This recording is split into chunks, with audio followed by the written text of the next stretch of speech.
Got to do a lot of talking. Okay.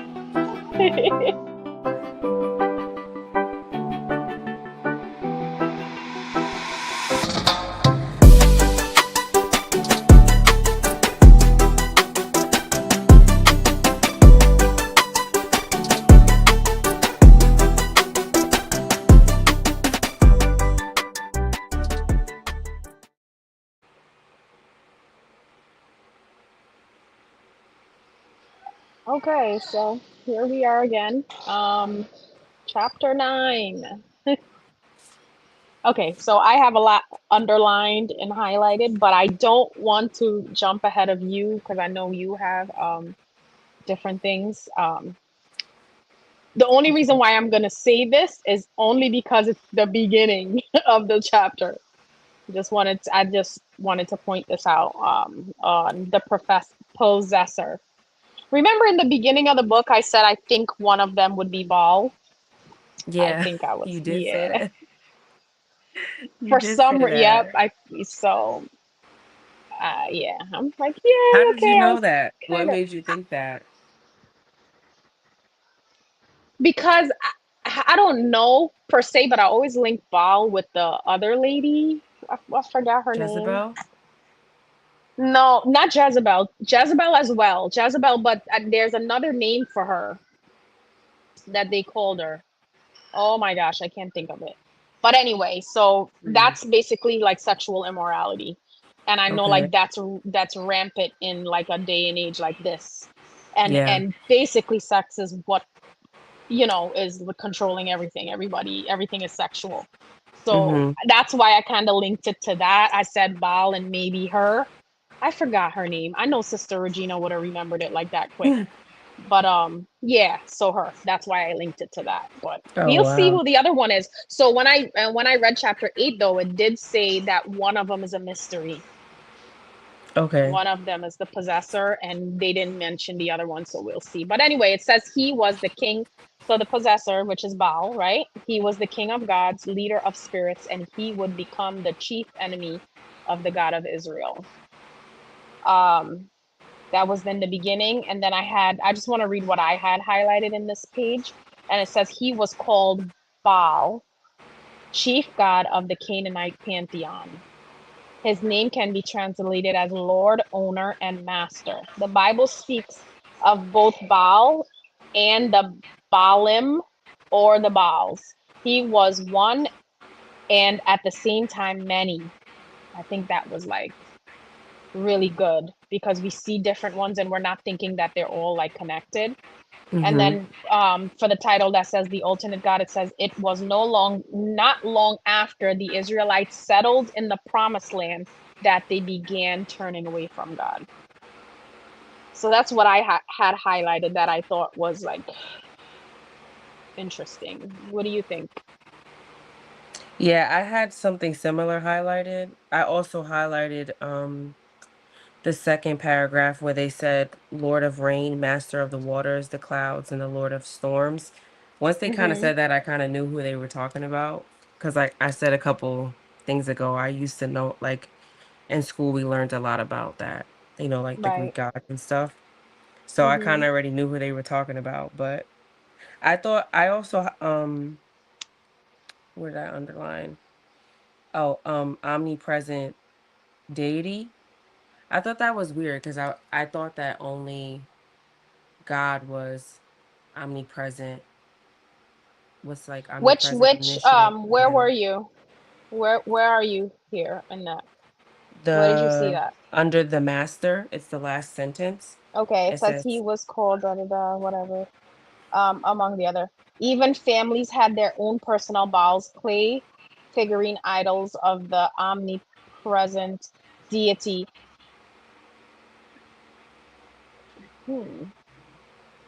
so I thought Let me people read that said again. that Even the families. devil couldn't be everywhere. Well, not that's not the devil, but they're talking about Like, I Baal. mean, demonic presence can be. I mean, demonic presence is everywhere all the time. Um, I think they were more talking about the I think what they were saying, I'm not sure, but I'm going to look into it. I think what it's trying to say when I read that is more so like it was so popular and everybody had it. Like Everybody had it prevalent. in their Yeah. house. Yeah, so it was everywhere. Like if you looked prior, it was talking about different. Well, Baal was like the epitome, like the guy, the pantheon, like it said. And then there was Mm, like different smaller versions of him everywhere, all kinds of different ones from like Greek Roman culture. I think I had it because I looked it up, so and it had a breakdown of it. mm-hmm.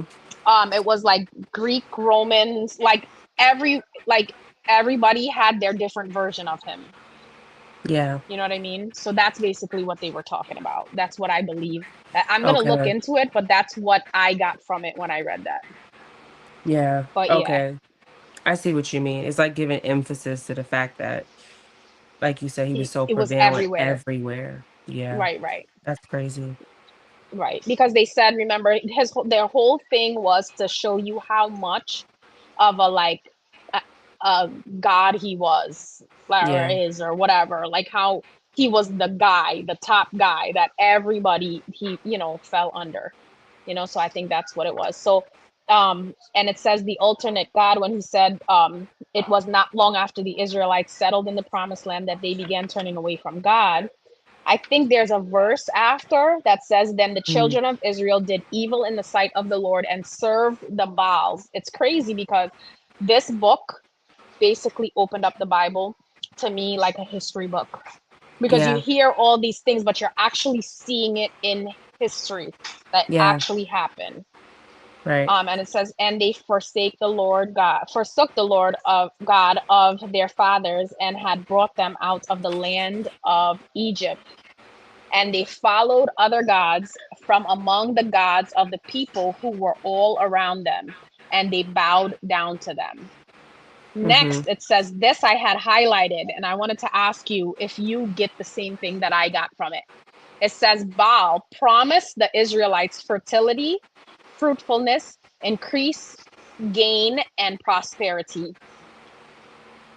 What came to your mind when you read that? Um, just first reading it, I would say those are things that maybe people like struggle with. I don't want to say idolize, but maybe struggle with like things like fertility, increased gain, prosperity. That kind of reminds me of things that people kind of, I would say, pray for or want the most. I think the first thing you had right, that's what I got, was like Yeah. idolizing. It's Oh, like okay. it's Yeah. everything is selfish. So fertility Yes. back then and in these cultures are looked at as like riches. Mm-hmm. That's how they rule. Yeah. The more kids they have, the more they territory, the more they rule. Um, and then on top of that, not even like sexual immorality. Right. So like fruitfulness, increase of gain and prosperity. It's like it's all rooted in self. Mm-hmm. So like I think you had it right when you said like idolizing. That's what came to my mind. It's like self, self, self, self, self. Yeah. Nothing giving, nothing to make anybody else better or help anybody. And it's kind of where we're at now. Like the Bible says, in the last days they would become lovers of themselves. What's your thoughts? Mm. Did you have anything highlighted in that area? Well, now that you had mentioned idolatry, I recently was watching this sermon with Pastor Philip Anthony Mitchell. I don't know if you're familiar Mm-hmm. with him, but Mm-hmm. he was kind of talking about idolatry and towers in our heart and how the enemy will kind of use that against us. Like you said, it's about self-gain, right? So if that's like your focus, that's what you idolize in your heart, the enemy will use that against you and almost like weaponize it in a way. Mm, And that kind of reminds me of that. yeah, interesting. So then at the did you have anything else? Because I'm at the end of that paragraph, like almost going to the end. It says it was over the worship of Baal that the prophet Elijah rose up against the apostate king Ahab and his Hmm. co-regent. Jezebel. That's yeah. And I think it's so cool how they connect it, because you're not thinking that. You're not thinking like, it connects it for you, just like he connected the demon that was following Paul. Was it Peter? Yeah. I think it's really interesting how he connects that. So basically, back then when all that was happening, that was the god that they were worshiping, basically, which is Mm-hmm. crazy. Um, and it says at the last, it says years after the nation's destruction, the scriptures would cite Israel's worship of Baal as central among the reasons for their calamity. No other deity was so connected to Israel's falling away from God and its subsequent destruction as was Baal. Wow. That's So crazy. basically, that's the deity, the demon, that the pagan god that Israel so battled with, back and forth over the years of like following God and then coming back and saying, oh, and then leaving God and then worshiping all these idols and then saying, coming back to God and saying, I'm sorry, and back and forth all those years. I never really I never really sat and really tried to connect, like, who was that? Yeah. And this Me kind of helped neither. you. But now that I think back, Bob, I feel like he was mentioned a lot in the Old Testament. I feel like he was mentioned frequently. Now that I think about it. Right. It's right there, Yeah, but but I we never never made the really connection connected like, it. Right, right. yeah, because I feel like when people even talk about Israel and, you know, their heart posture and stuff like that, like you throughout the Old Testament, you keep seeing the same cycle that they're in. It's like one minute they're for God and then they turn their back and they're for God and it's like the whole Old Testament. But I never Yeah. noticed like kind of who was behind that. And reading on, like, it's crazy how they're gonna basically, because Israel was a rich nation. Israel is a blessed nation, a nation that was under God, and then connected it to basically America being a blessed nation and a nation under God, that Yeah. turned their back on God, that once was for God and then turned their back on God. And I think that's why I think, like, it's crazy how they connected Israel with America, because we are one of the most richest, Yeah. powerful nations in the world. Yeah. So there is importance in that. You know what I'm saying? Yeah. Um, yeah, but did you have anything highlighted in the rest of this chapter? Um just the Baal and Zeus part where he I was connected it gonna to say that Zeus. too. That Right. kind of was like mind blowing for me because he Why? brought up proof, and this is like this is an ancient Nabatean text.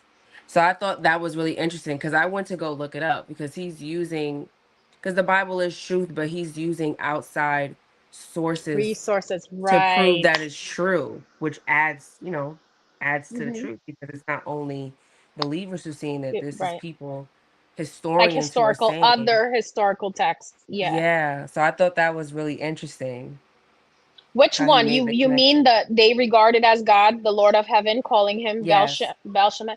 Okay, which Hmm. is in the Phoenician language, Lord of Heaven, and in the Greek, Zeus. Do you know? Did you look it up? What text was that taken from? It's in the back of the book. Let me see. What chapter is this? It's chapter 9.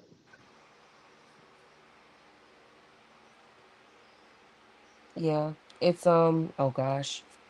It's a hard to pronounce name, but it's Oh, Eusebius Per- Eusebius. Paratio Evangelica. It looks like it's in another language. So if anybody wants to look that up, just for like anybody that's watching, because I see we have a couple people that's on watching. Oh, If okay. you want to look that up, say it again. Yeah. I'm trying to look for it. Oh, I It's see it. Oh, yeah. Eusebius and Mm-hmm. it was written in 1903 by a historian named Gifford. Yeah, I see it. Okay. Oh my So gosh, that's a lot. crazy. Okay. That's Yeah. crazy. Wow. Oh my gosh.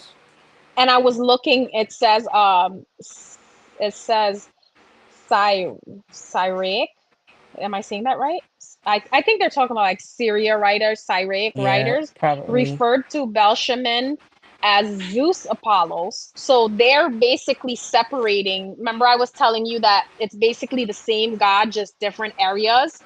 So it Yeah. separated that. So that was like Syria. Am I saying that right? Yeah. Syriac. Yeah, like Syria. So they're talking Oh, about okay. Syria. In Yeah. Syria, the writers referred to him as Belshazzar. As Wow. Zeus Apollos, both gods appeared as idols standing in the same position with arms lifted up. You remember seeing all this stuff Yes.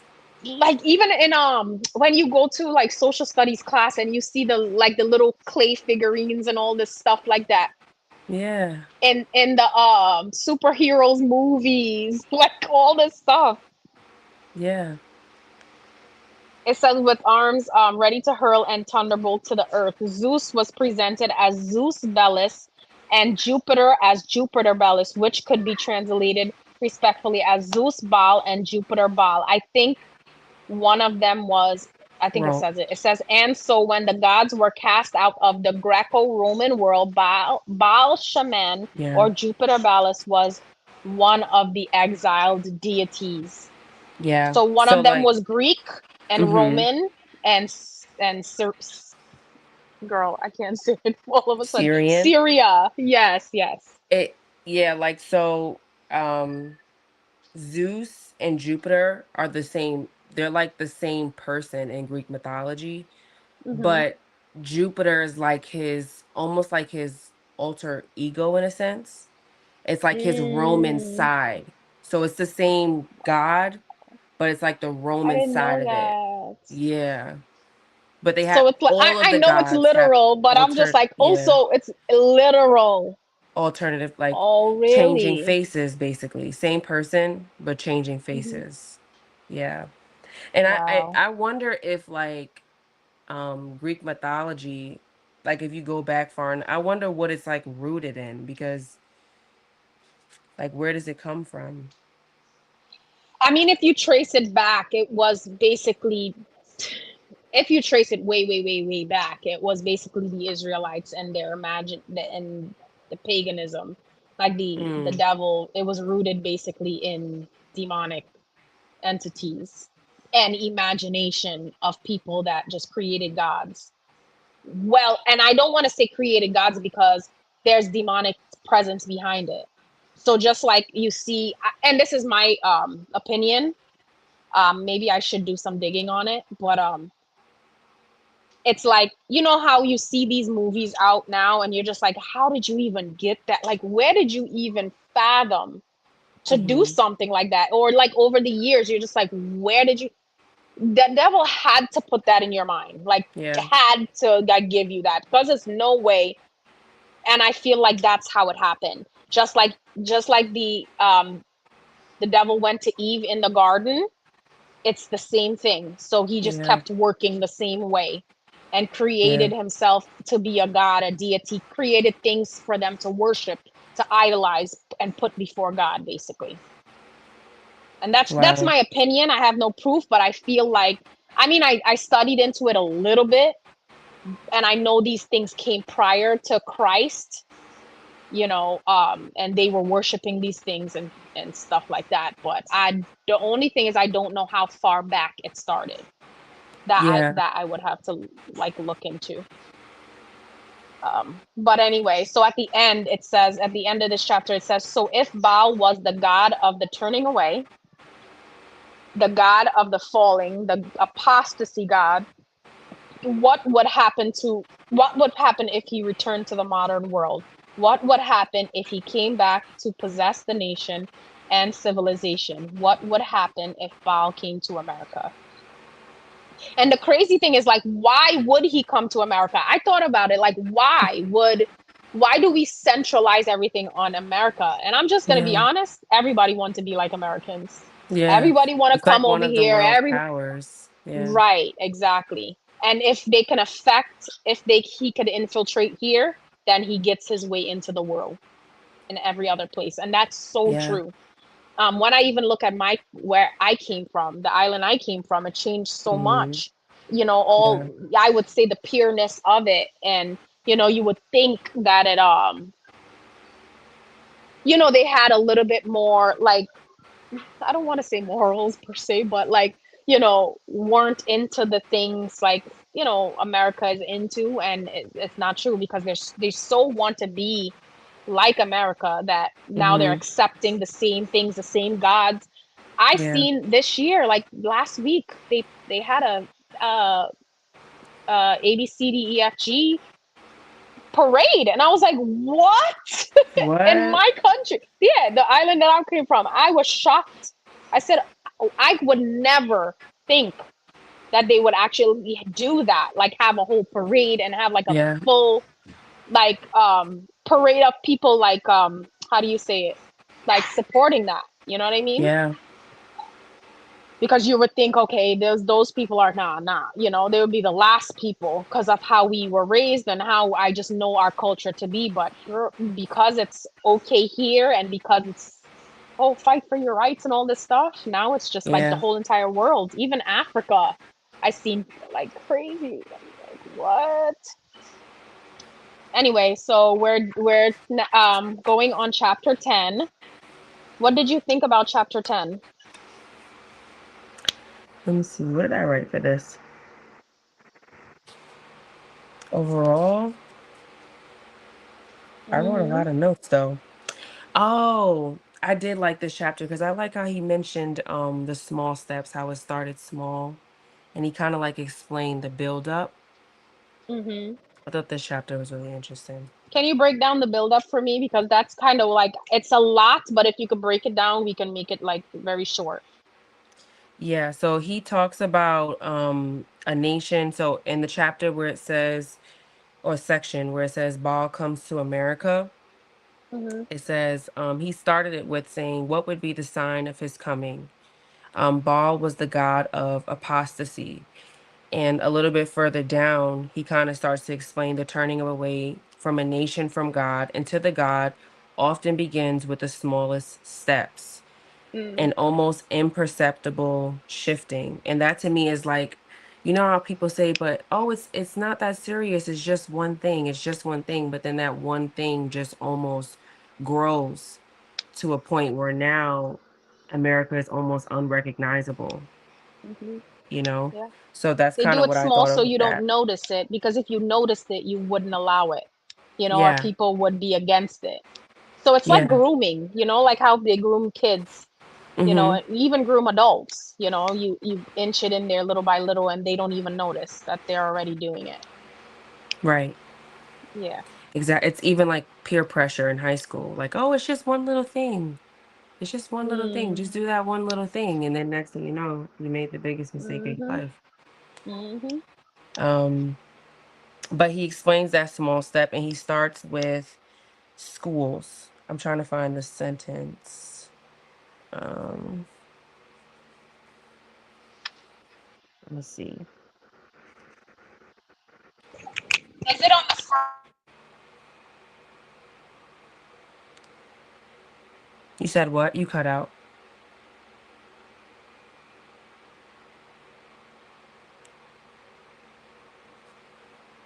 I think you're on mute.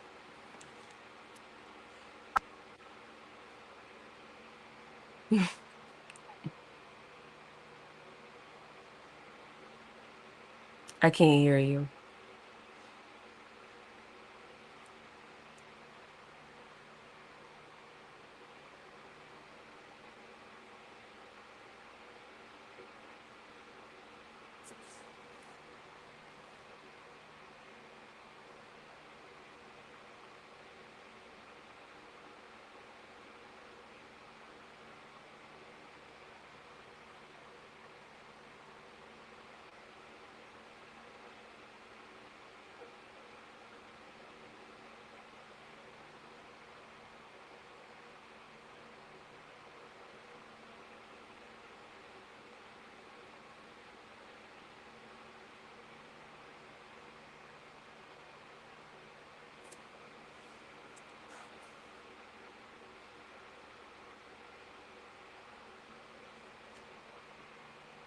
Can you hear me now?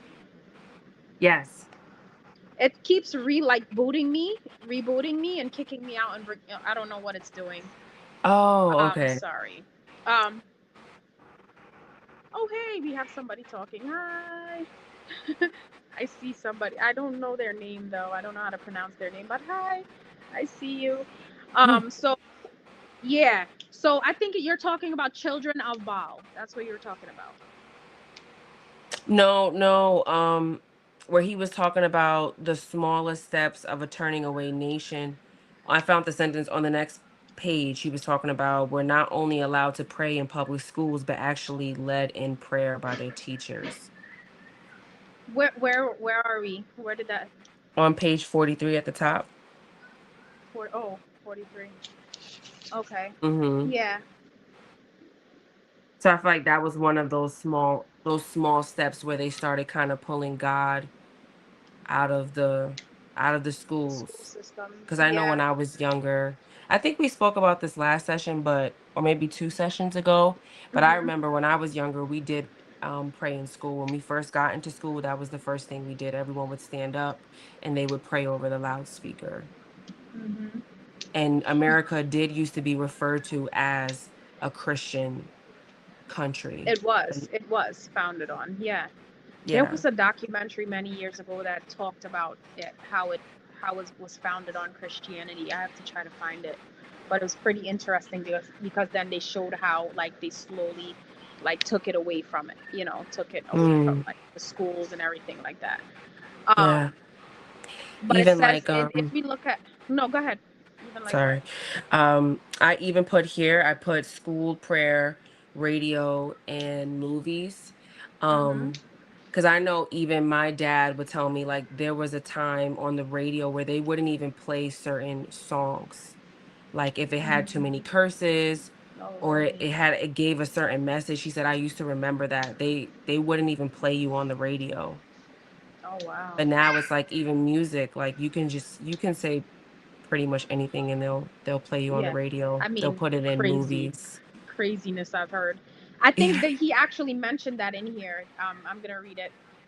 It says, if you turn the page on 44, it Mhm. says at the bottom, it says, well, I want to read Children of Baal because it says, when Baal was unable to possess one generation of the Israelites, he would focus on the next, the nation's children. Since children represent the future, if he could Yeah. take hold of America's children, he could take hold of America. So, by removing prayer and the word from the education of America's children, he was weakening the transmission of faith to the next generation. That's so true. He could Yeah. not separate the entire nation from prayer, from the word, and from faith and from faith by causing God's way to become alien to the nation's children. He could cause the alienation of America from God. That's crazy. Wow. And then Yeah. in the next one, it talks about what you were talking about. Baal's American agenda was not limited to its school system. It would permeate every sphere of American culture. Its major newspapers would no longer publish some summations. I think they're talking about Hmm. sermons and stuff of the Yeah. past Sunday sermons. Its leading magazines would no longer endorse Christian values. Its entertainment would no longer uphold biblical morality. Same thing you were just saying. Its Hmm. politicians would speak less openly of Christian values, and its television stations would no longer promote prayer or present the ways of God in a positive light, but would now war against them. Praying to God or mentioning the name of Jesus in a public square would be increasingly viewed as hostility. Yes. And that's today. That's the world that we live in today. Yes, but People it are started offended. little and now it's like huge. Yeah. Yeah, people's ready to fight. I seen one People, guy yeah. like really like threw a punch and the guy ducked and I was like, "Oh wow, that's Yeah. crazy." Yeah. People are Yeah. offended by the gospel and it's like, well, and they'll like sort of be like, but what about me and what about what I believe? Hmm. It's crazy. Yeah. But I wrote here Yeah. too, I put a little note that said, Hmm. um, the little things are important. Oh, that's amen. Yeah. And I think even as Christians, honestly, we get pulled into it Yeah. because we think it's so little. Just like my husband Hmm. used to always say, we have all these people in high places and Christians just been chilling and lax. And Yeah. then they work their way up because they have vision and they want to reach these goals and they want to become senators and presidents and whatever, and they work their way up and we're just still chilling in here, Hmm. and when we could have took those places and did things, and stopped them from shutting things down. Instead, we were too lax because Yeah. if we'd seen the little things as serious things, it wouldn't have probably been reached to that. But when I read that, I thought of the verse, Isaiah 5:20, calling good evil and evil good. Mm. When the Bible talks about that, you know. Yeah. Yeah, but that's all I think I had for this chapter, really. And that was chapter 10. I no, I was yeah. I wanted to end on chapter 11, so you could just give like your quick thoughts on chapter 11. It didn't really have much on chapter 11. It just basically backed up Me the same neither. things. It seems kind of like an opening to something, like he's leading up to something. He doesn't really say much though. Yeah, he just basically says that America and schools and whatever became like a house of spirits that they were manifesting in and just like taking over slowly, like just allowing them to take prayer out of schools, open the door for him to Mhm. come in and flush everything out, everything God. And that's basically where God left America, because his whole entire one thing he said about Baal was that his thing was to remove God from people that once knew God. Mm. So he came in and flushed basically everything that had to do with God out so that he can come in and do whatever he had to do. There was the last one, and then we can close out, but I did want to like touch on this. um I think it says empty houses and returning spirits. That's like on page 48. It says when the Mhm. nation removed prayer and the Bible from its schools, to some observers it seemed as a small thing. Same thing you were just saying. It's crazy. But the removal but the removal left the house spiritually empty, and according to the parable, it would not remain empty. Other spirits would come to replace what was cast out. Wow. What could in time come into America's classroom would have been unimaginable to those alive at the time of the emptying. That's crazy though, because you know what I thought, and that's so true. Back then, when they first took prayer out of schools, to Mhm. where it's at now, it's unimaginable of Yeah. how that little thing, like you said, escalated to like where we're at now. Yeah. Even So the many person who things have first started changed. that, right? Even the person who first like thought that, I'm sure like didn't know, like behind all of that, like we would be where we're at, and it would grow so huge as to push everything out and to be totally anti-God. Yeah. And it says the nation's children would now be trained against the ways of God. The American school system had become a house of spirits. It says Baal goes to Hollywood and everywhere else. So to American movie screens, having been emptied of God, would now be filled with that which is was once forbidden and that which warred against the ways of God. It would happen to American television, American universities, American popular music, American youth and children culture, American corporations, American houses of government, even some American houses of worship. Oh man, preach. Everything was darkening. The nation's institution, having been emptied of God, were turning into houses of spirits. And it was not only the nation's institution, America itself was now becoming the house of spirits. And he ended by saying, could Baal actually manifest in America as he did in ancient Israel in physical form? Mm. Yeah, listen, chapter 12 gets crazy, Wow. okay? Wait till you see. I was like, oh, ain't no way. I got to do some research on chapter 12 because it's really interesting. It's So really that's our interesting. next. Yes. We're just gonna read 12. No, probably try to do like 3 chapters at a time if we can, but we'll cover as much as we can. Okay. But yeah, thanks for this discussion. We didn't have much people, but everybody's busy and I get it. Summer's crazy. So hopefully that they can come and watch it again. But Yeah. that's it. We're done. I'll see. Should we do like 2 weeks? In 2 weeks. Yes. So, all right. Have a good Okay. night. Good night. Good Bye night. bye. Bye.